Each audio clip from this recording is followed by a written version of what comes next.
ഇപ്പോൾ പേരാമ്പ്രയിലെ CPM നേതാവായിരുന്ന C Gangadharan അനുസ്മരണ സമ്മേളനത്തിൽ CPM സംസ്ഥാന സെക്രട്ടറി MV ഗോവിന്ദൻ മാസ്റ്റർ സംസാരിക്കുകയാണ്. തത്സമയം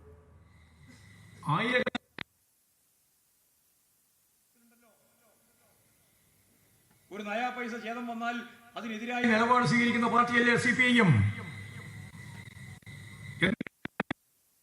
ആ നിലപാട് സ്വീകരിച്ച ഒരാൾക്കും ഈ പാർട്ടിയിൽ സ്ഥാനമില്ലല്ലോ.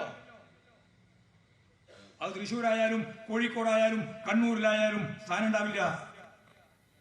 ആ ഗ്യാരണ്ടിയാണ് CPIM-നെ നിലനിർത്തുന്നത്.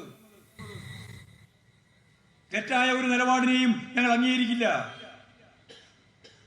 ശരിയായ നിലപാടിന് വേണ്ടിയുള്ള പോരാട്ടം പാർട്ടിക്കകത്തുണ്ട്, പുറത്തുണ്ട്. കരുവണ്ണൂർ ബാങ്കുമായിട്ട് ബന്ധപ്പെട്ട് സംഭവം ഉണ്ടായി, അഴിമതി ഉണ്ടായി. ഞങ്ങൾ അന്വേഷിച്ച ആവശ്യമായ നിലപാട് ആദ്യം മുതലേ തീരുമാനിച്ചു. അവരെല്ലാം പാർട്ടിയിൽ നിന്ന് പുറത്താക്കേണ്ടവരെ പുറത്താക്കി. അവരെ മാപ്പുസാക്ഷികളായിട്ട് CPM-നെ വേട്ടയാടാനാണ് ഇപ്പോൾ ശ്രമം. അതിന്റെ ഭാഗമായിട്ടാണ് 13 സെന്റ് സ്ഥലം വാങ്ങിയ ബ്രാഞ്ച്, അതുപോലെ തന്നെ ലോക്കൽ കമ്മിറ്റി, അതെല്ലാം ഈ ഫണ്ടിന്റെ ഭാഗമായിട്ടാണ് നമ്മൾ കണ്ടുകെട്ടുക. ഒരു കണ്ടുകെട്ടലും നടക്കില്ല എന്ന് ഞാൻ ഉറപ്പിച്ചു പറയാം. ശരിയായ രീതിയിൽ ഇത് കേസ് കൈകാര്യം ചെയ്യുകയും ഫാസത്തിലേക്കൊന്നും എത്തിയിട്ടില്ല, എത്തുന്നു വിചാരിച്ചില്ല.